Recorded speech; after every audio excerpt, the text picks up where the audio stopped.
Excuse me. Oh, hello. Hello. Do you know why Michael Parkinson, the presenter, almost caused his own death, but managed to save himself in the last moment and get back on the tracks? No. Well, watch. Motor on Beat Beep and all will be revealed. Thank you ever so much for that. I appreciate it. Okay. See you again. Bye. Bye. Yeah, it's going to be a great film. It's going to be his memories, his biography, and his final resting place. Stick around, it's going to be good.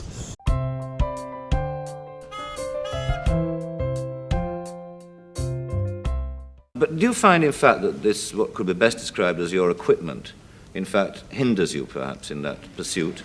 I'd like you to explain what you mean by my equipment in Well, people watching... great detail. Well, your physical attributes. You mean my fingers? No, I meant your... Come on, spit it out. I meant your figure. My figure.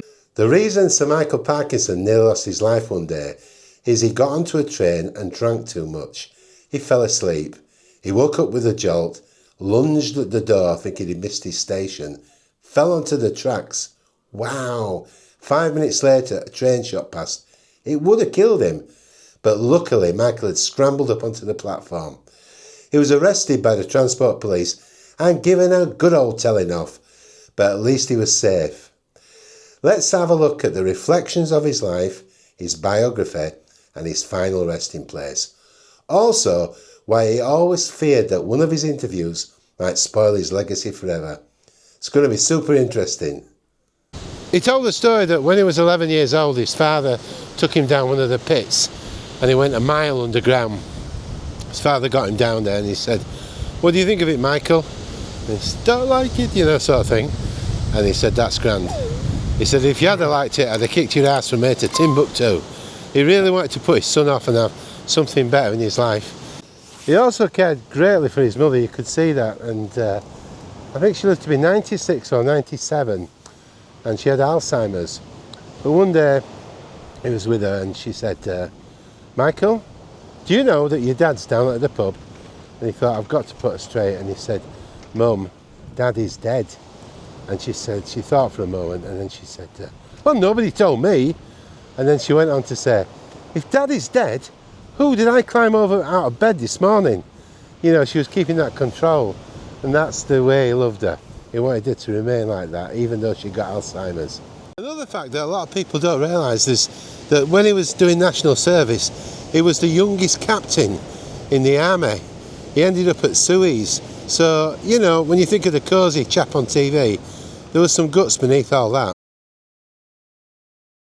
The thing we forget about Parkinson is that beneath it all, he was a journalist. He was proud of the fact that on his passport it said journalist. And of course he came from that golden era. He often said that he felt sorry for today's interviewers because they don't have the same, sort of something special, because when he hit the scene in the early 70s, we'd never seen these stars before. It was all brand new to us. They came on his show, but now with social media, of course we see them all and we know all about them. You've even got contact with them. So that big wow factor has gone in a way, hasn't it? He did a nice little story about his mother. He said she used to take him to the cinema 4 times a week and they'd sit on the back row and she'd be knitting and you could hear this click, click, click, click, click. And by the time the film was over, she'd almost knitted a jumper. But some of those jumpers were worn by Paul McCartney and Roger Moore. I'll go for Roger Moore because I was his web manager for 20 odd years, but I never mentioned the jumpers, not once. I didn't know really. But I know his friend did, Michael Caine. He used to say, we knew about that and we called him the Big Knit. Michael Parkinson had Muhammad Ali on his show at least 4 times, I believe. And it was a little bit sad because he said every time he came on, he wasn't quite the same. He'd lost some of his vitality and his spark had gone a bit. And on the very last show, he said he looked quite bad, really. His neck had thickened and he just didn't look good. And Parky said, "I think I could have beaten him in the ring." And strangely enough, he had another fight after that, did Ali? I'm not going to argue with you. You're not as dumb as you look. Billy Connolly was greatly helped by Michael Parkinson because he came on one of his early shows. He told an hilarious joke about a fight in a spacesuit and it kind of launched him into the public. And I love Billy Connolly. And when Parkinson were asked which people were the funniest to have been on his show, he said Billy Connolly and Dame Edna Everage, Barry Humphries.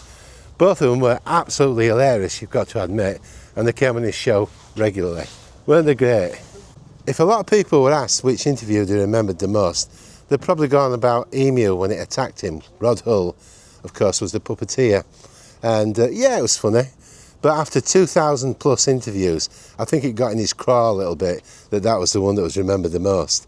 To a lot of people anyway. He said, when my day comes, that's the one that people remember. Isn't that ridiculous when you think about it?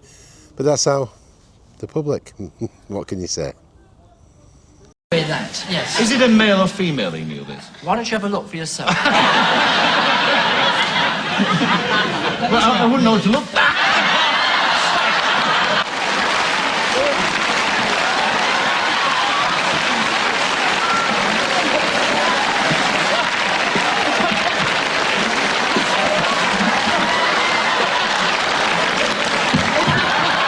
They've now launched the Parkinson AI with his son. It's 1,000 hours of Michael Parkinson have been fed into this thing, and it does sound very much like him.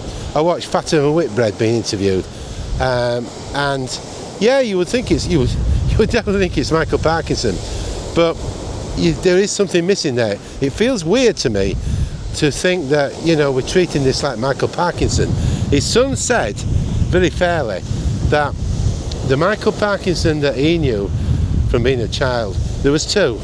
There was the Michael Parkinson on TV, professional, and there was the man at home in his dressing gown. And he said, when I'm watching that, it sounds like the man at work, my father, Michael Parkinson.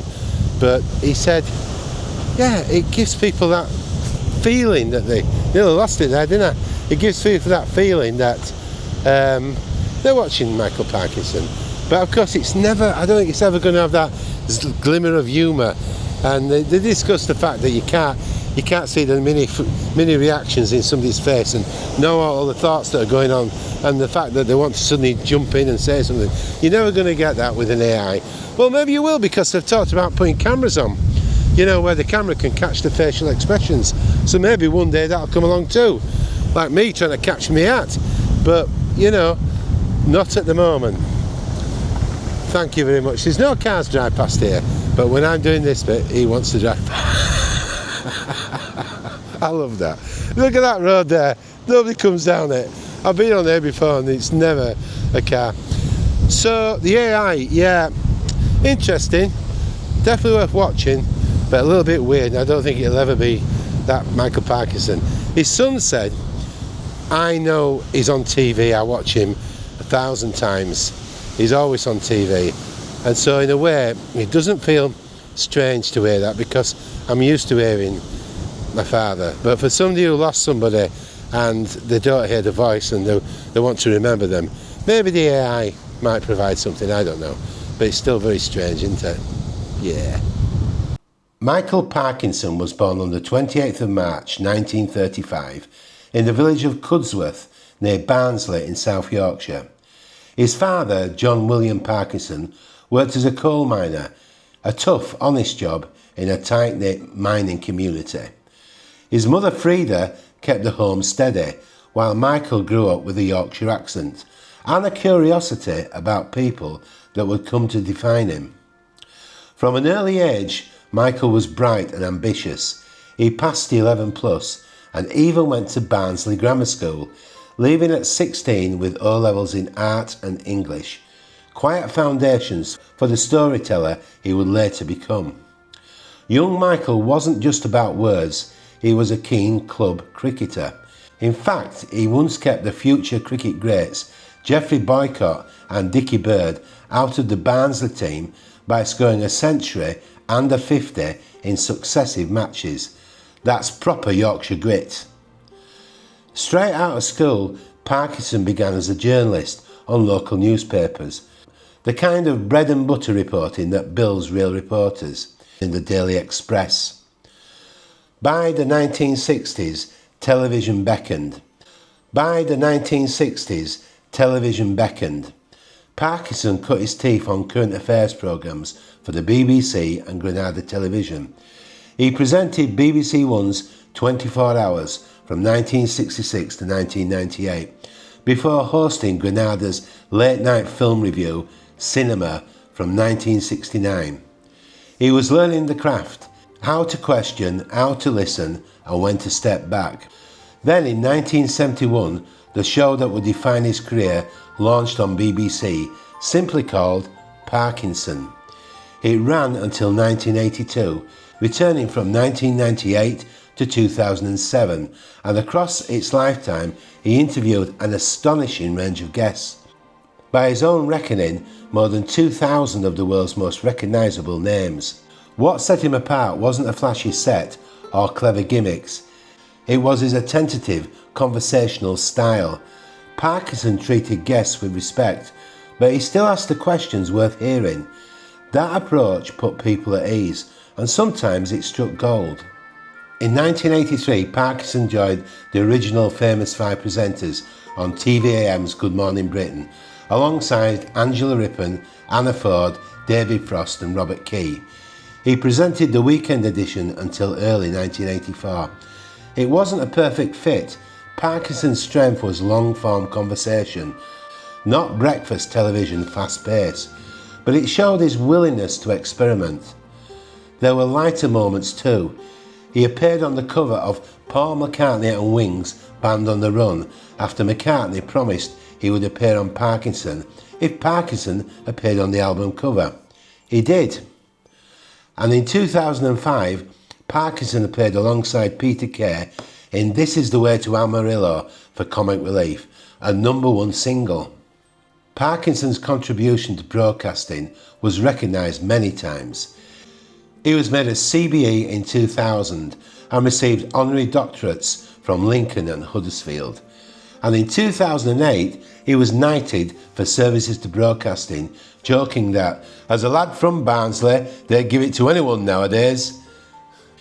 In 2013, Parkinson announced he'd been diagnosed with prostate cancer. By 2015, he was given the all clear. He remained reflective, engaged, and quietly thoughtful to the end. Sir Michael Parkinson died peacefully at his home on the 16th of August 2023, aged 88, after a brief illness. His legacy isn't just a list of interviews, it's the warmth, curiosity and the respect he brought to British television. He wasn't perfect, no interviewer ever is, and that authority is what made him one of the greatest. Away from the studio lights, Michael Parkinson was a family man.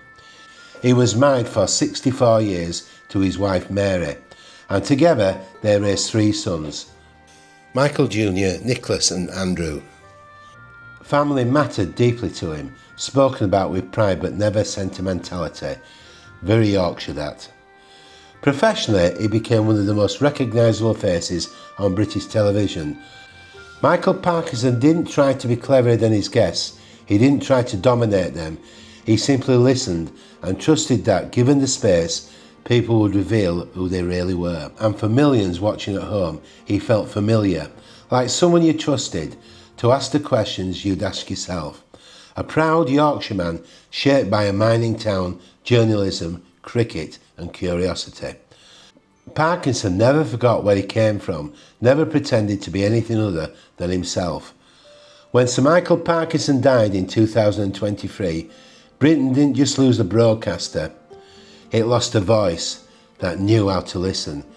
And speaking personally, I admired Sir Michael Parkinson. I'd watched his programmes from the early 70s with my mum. He always interested me, not because he was flashy, but because he was real. Straight, honest, thoughtful. He didn't pretend, he didn't posture, he was just who he was. Sir Michael Parkinson was laid to rest in September 2023, following a private and dignified funeral, attended by around 90 close friends and family. Tributes were paid by his son Michael Jr. and Andrew. After the service, family and friends gathered in the local pub, the Hind's Head, to raise a final glass in his memory. Music by Frank Sinatra, his favourite, played softly in the background. It was an intimate farewell, thoughtful, dignified and entirely in keeping with a man who remained understated and gracious to the very end. St Michael's Church in Bray dates back to around 1293. Replacing an earlier Saxon church, it features a 14th century tower and a brass memorial from 1378. The village of Bray, known for its charm, is on the River Thames. Sir Michael Parkinson's permanent stone is on the west side of the church, under a tree facing the cricket ground.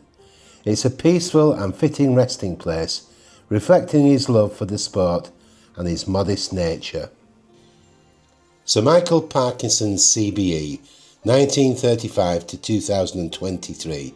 Beloved husband, father and grandfather, journalist, broadcaster and a proud Yorkshireman. What will survive of us is our love. So Michael was a guy who got himself from very humble beginnings into the world's media and talked to the biggest people and stars in the world. So there's a lesson for us all.